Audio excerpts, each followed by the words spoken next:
మంచి నేల పడిన విత్తనం వల్ల మొలకెత్తాలంటే మనసును తెరువు, ఏకాగ్రతతో ఉండు, నేర్చుకోవాలని ఆశ కలిగి ఉండు, విన్న వాక్యం ప్రకారంగా జీవించడానికి కోరిక కలిగి ఉండు.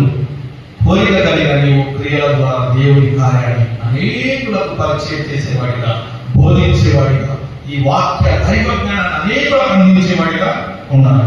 వాక్యం మాత్రమే మంచి నేలలో పడిన విత్తనం వంటిది. ఇప్పుడు చివరి ఒక మాట చెప్తా. నేల ఏంటంటే, నేల ఆయన వేస్తున్న నేల ఏంటంటే ఈ హృదయం. గుర్తుపెట్టుకోండి, మనలో ఒక విత్తనం వేస్తున్నాడు.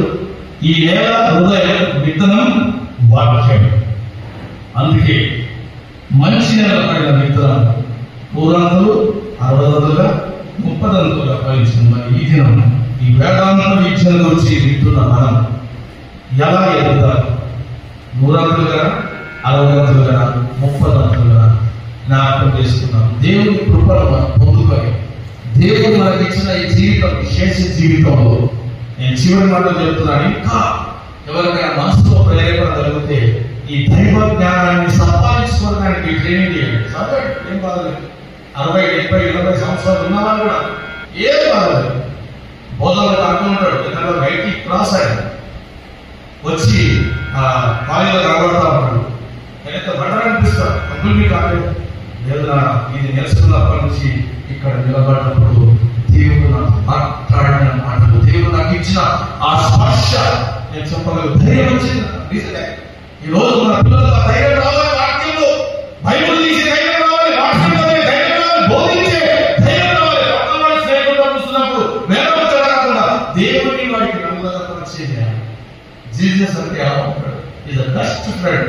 తండ్రి కన్నా గొప్పవాడు, తల్లి కన్నా గొప్పవాడు, స్నేహితుల కన్నా గొప్పవాడు, మన అనుకున్న బంధువుల కన్నా గొప్పవాడు. ఆయన ఆదరించేవాడు, కొనకడు ఇతరులు. ఈ దినం అలాంటి వేదాంత వీక్షణ, ఆ దైవ జ్ఞానాన్ని మన జీవితంలో పొందుకొని దేవుడికి సాక్షులుగా ఉందాం.